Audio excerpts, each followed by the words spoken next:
We're talking about equality equaling respect. We can be equal and very, very different. You can be equal with Equity. completely different things. A woman can have equal respect to a man if she is very good at being a woman, and a man gets respect for being very good at being a man. When a woman decides she wants to act like a man, or a man wants to act like a woman, that's where all gets fucked up. Men and women are good at different things. There's nothing wrong with accepting that. There's nothing wrong with saying, I'm a woman, I'm good at X, he's a man, he's good at Y. Then we work together as a team. We're talking about relationships. I don't actually need you. There's blue jobs and there's pink jobs. Why do you need a man in a relationship? And these are the stuff that I need in a man. But it's like, at the end of the day, it's not like I completely need you. But the whole point is if the lights went out tomorrow, you would be the man.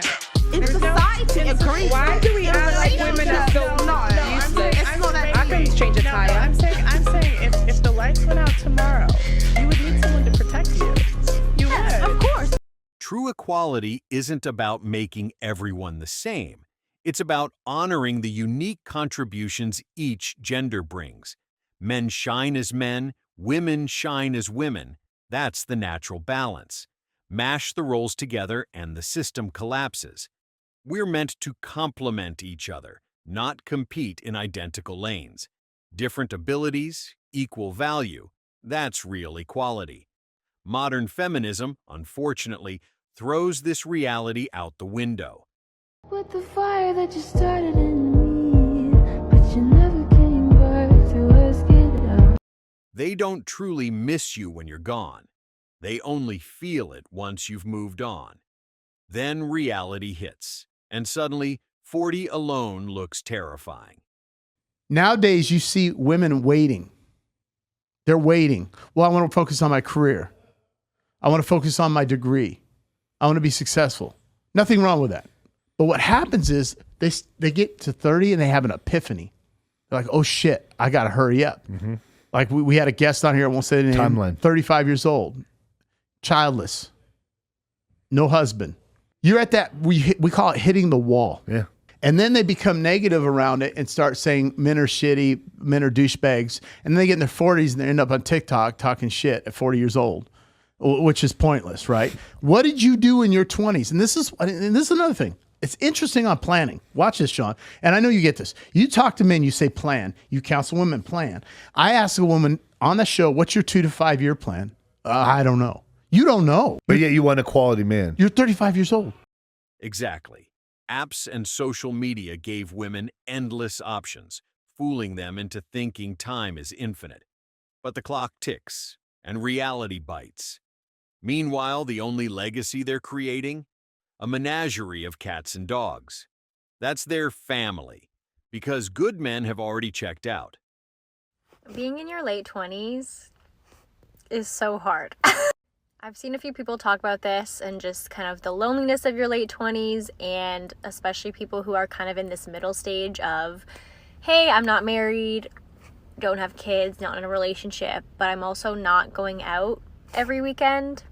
I spend a lot of my time by myself. I live alone.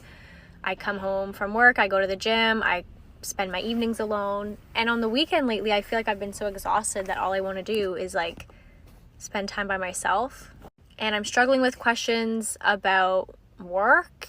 You know, am I passionate about what I'm doing? Am I good at it? Should I be traveling right now and not working, or should I be trying to work remotely so that I can travel? Like, there's just all these things that I think I would like to experience, and it's hard to know, well, when am I going to experience those things? But I'm Spot on. If her late 20s feel tough, just wait. Life doesn't ease up with age. It only hits harder, and the choices she ignored will come back to demand a price. Gloria Steinem said, if you don't go out to work, you betray the movement of feminism. You betray the women's rights movement. Babies will be fine. Don't worry about them. Put them into daycare. Give them to a babysitter. You need to go out to work. You need to be soldiers in this war that we're waging. And women just soaked it up. Meanwhile, Gloria Steinem never had children. So she could say that. That message was very destructive. So what we know is that attachment disorders are passed down generationally. So if you develop an attachment disorder because your mother isn't emotionally present for you, is disinterested, then that gets passed down to the next generation. How can a woman rediscover her maternal instinct? You have to start to uncover old losses. You have to look at your own childhood, because the basis on which we form our relationship with our children is...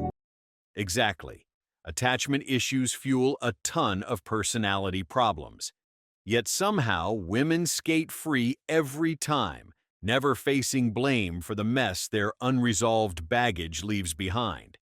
Why dating in the modern world sucks. There's a few reasons for this. Obviously, dating apps and social media, women have more choice than ever. And unfortunately for some men, what's happening in the dating app data shows this. You've basically got 80% of the women chasing after the top 10% of men. It's why women always complain, this guy cheated on me, he did this and that. It's because all of the women are chasing after that top 10% of men. But for me to dive deeper, the real issue with modern dating is women expect men to be traditional men. They want men to be strong and masculine and make money and competent and take you on a date and pay for the date and be chivalrous and act like a gentleman. Women want traditional men. However, if you look at the majority of women and these women that want those traits in men, they are not traditional anymore. So women want men to be traditional while they are not traditional. Women are not as feminine as they used to be. Women are very, very masculine in the modern world. Exactly. Lock down a good provider, and she'll still chase Chads. When it blows up, it's magically his fault. Accountability? Gone. Doesn't matter faith or no faith. The pattern is identical.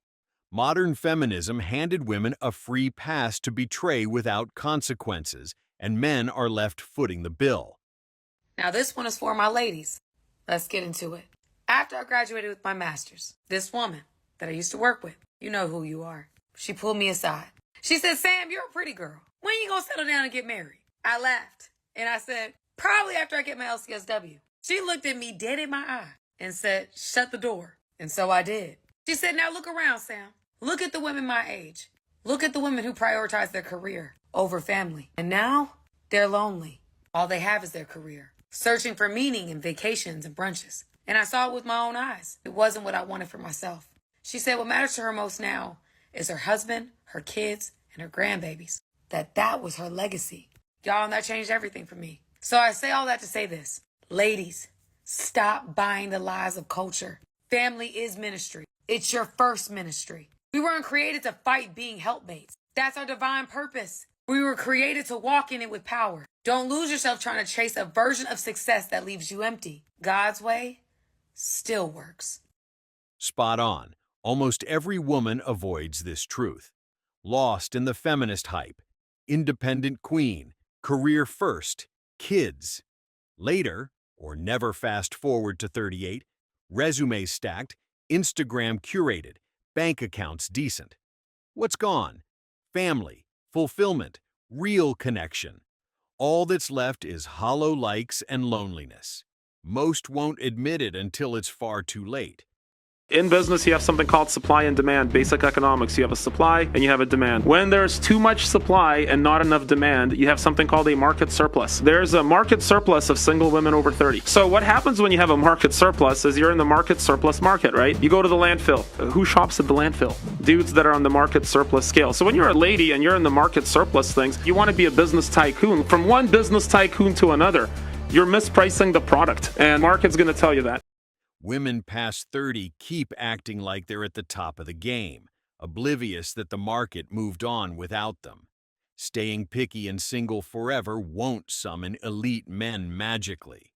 Reality doesn't negotiate with delusion.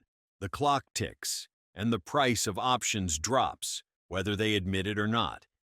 I have a question for the older women on the panel. When do you think women start to lower their standards, if ever? I didn't want to believe it when I heard Kevin Samuel say 60 because I thought that was so far off. But I really do believe, because we have this thing, you know, black don't crack or whatever.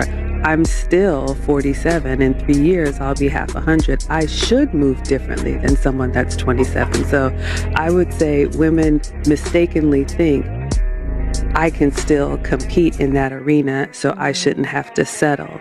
And then you end up in your 50s and 60s alone, and then you say, okay, I'll just be happy to have anyone. Exactly. Every man she ignored when she had her pick? Hold your ground. Don't become her fallback just because time caught up. She chased attention, played the field, and now she faces the fallout. Let her sit in that loneliness. Men, stay firm. She owns the consequences of her own choices. Thanks for watching Alpha Male. Show us your love and support by liking, commenting, and sharing it with your friends. If you can financially support this channel, consider becoming a member. I'll see you tomorrow.